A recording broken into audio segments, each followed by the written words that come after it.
upon the Deputy President, His Excellency Honorable Rigathi Gachagua, to make his remarks.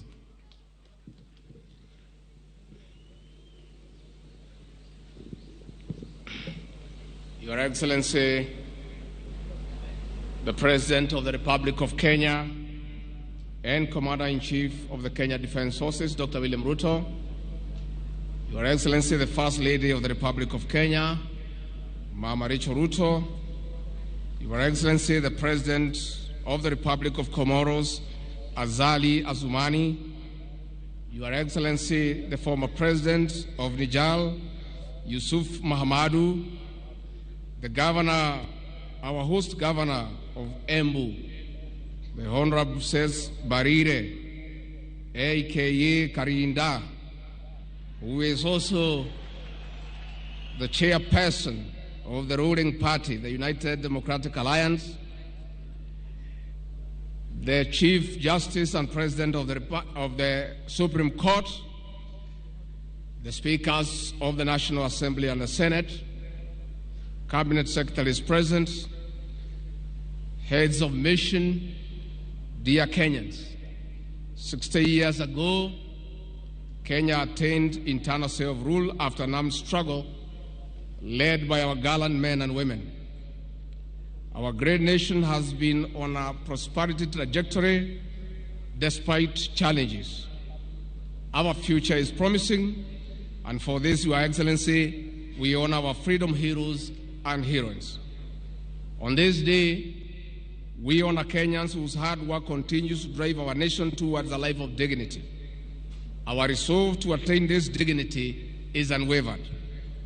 We celebrate this day, Your Excellency, under the theme, Empowering Sustainable National Development through Cooperatives and Micro and Small Businesses. It also happens when public reforms, especially in the coffee, tea, and dairy subsectors, are on top gear. The structural reforms aim at restoring the dignity of our farmers in line with the bottom-up economic transformation agenda. It is this regard, Your Excellency, that we have convened a special summit of all coffee stakeholders in the neighboring county of Meru next week to come up with practical interventions to put money into the pockets of our farmers. There shortly, there will be another conference for tea, followed by macadamia, avocado, miraa, and muguka. Your Excellency, for sustainable reforms in these subsectors, cooperatives are central components in uplifting our small-scale farmers to economic independence and prosperity.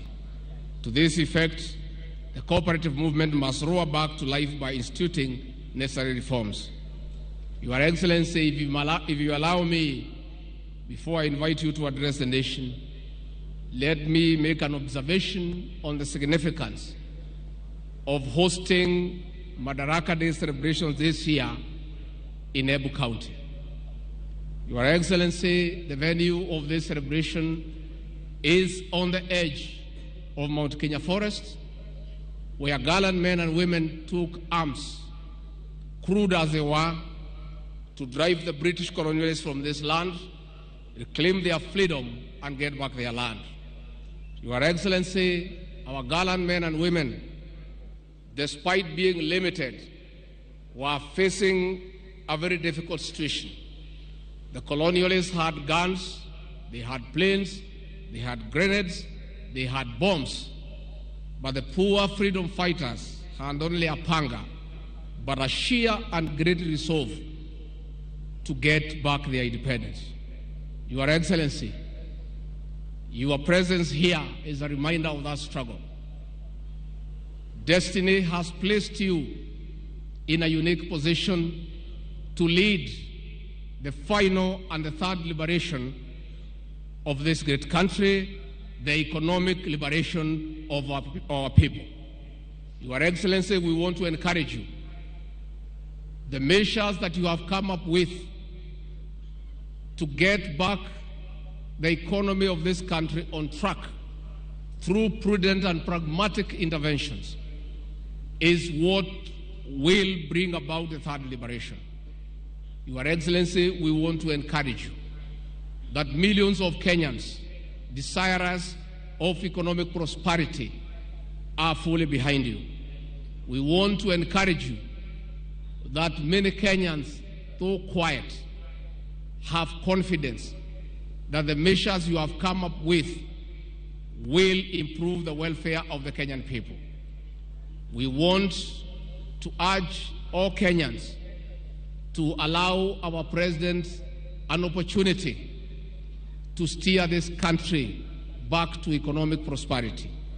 Your Excellency, we want to urge our leaders to continue being steadfast as they support all the legislative measures that your government has proposed in the National Assembly to allow this country to get away from public debt and fund our own development and recurrent expenditure. For that, Your Excellency, we want to assure you that the majority of Kenyans are behind you. Never mind our detractors.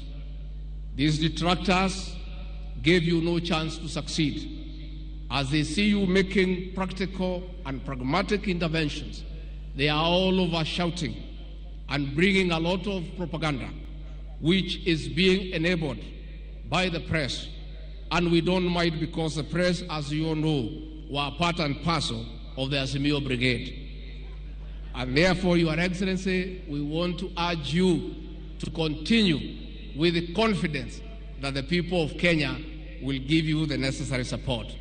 It is now my humble pleasure and duty to welcome His Excellency President William Ruto, President of Kenya and Commander-in-Chief of the Defense Forces, to address the nation. Your Excellency.